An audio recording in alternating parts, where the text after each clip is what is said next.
Over the weekend, the verdict was handed down in the Michael Dunn case.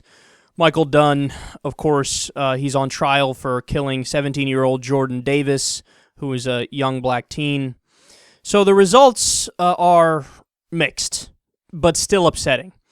Dunn was found guilty on 3 counts of attempted second-degree murder and will likely spend a very long time in jail. The exact amount of time we don't know yet, but it should be at least about 10 years. And as soon as we get the number, I'll let you know. I believe they're meeting on Saturday, and we'll know then.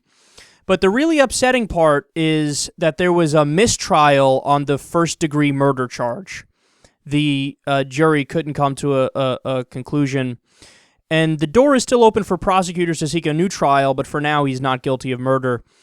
So let me refresh your memory to the facts of this case so you can understand a really troubling reality about America. Jordan Davis and 3 of his friends pulled up to a gas station and a convenience store in Jacksonville, Florida, and Michael Dunn was there with his girlfriend. And Michael Dunn told them to turn down their loud music, and they didn't. And some words were exchanged, and Michael Dunn then took out a gun and fired multiple rounds at all of the kids. The kids naturally took off ASAP, and according to even Dunn's girlfriend, before he shot, he said, "I hate that thug music." So what happened is Dunn pulled up. When Dunn pulled up, his girlfriend heard him say that, and the girlfriend got out of the car to go into the convenience store. When she was in there, she heard the shots, and she ran out. And then Dunn said, "Hop in the car," and she hopped in, and then they took off and just casually went to a hotel. You know, didn't report anything, didn't talk to anybody, just went to a hotel, hung out there like nothing happened, like it was no big deal. So, some more crazy facts about this. The kids didn't have any weapons at all. There were no weapons, on any of the kids, and the people who were witnesses said that there was no sign of actual aggression from the kids at all. Like, there were some words exchanged, but none of the kids got out of the car, said they were going to get out of the car, or showed any outward signs of something's actually going to go down right now. So this guy, he just told them to turn down their music. They refused, and then he shot them. That's what went down. Now, if you think it's bad enough, or you think it's already damning enough, it gets worse. When Dunn was in jail, he wrote letters to his family and friends and his girlfriend that said, quote, "This jail is full of blacks, and they all act like thugs. This may sound a bit radical, but if more people would arm themselves and kill these fucking idiots when they're threatening you, eventually they may take the hint and change their behavior.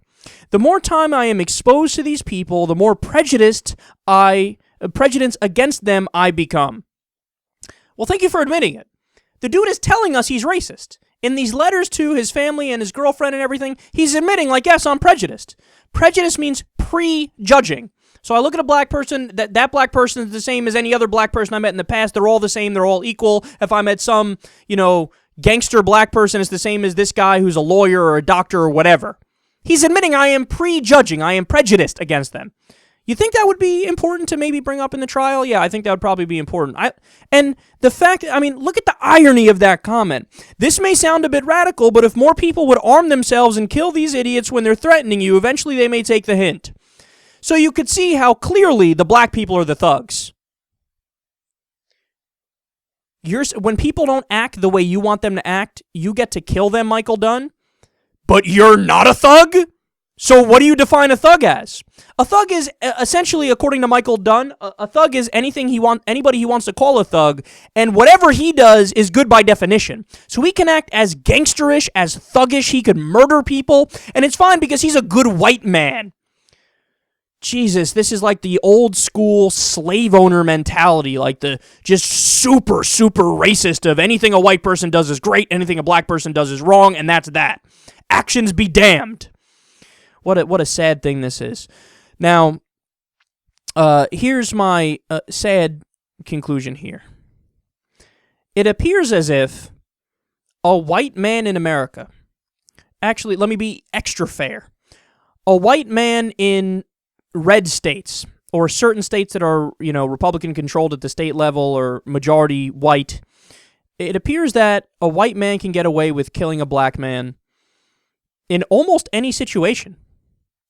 I can't imagine a situation that's more cut and dry than this. You have witnesses that said the kids weren't aggressive. You have the cops saying they didn't have any guns, right? So all you had was a brief verbal exchange where this guy said turn down the music and they said no, and he shoots and kills them, and they're not sure if he's guilty. How are you not sure if he's guilty? So what theoretically had to happen for you to say, you know what, that guy's guilty?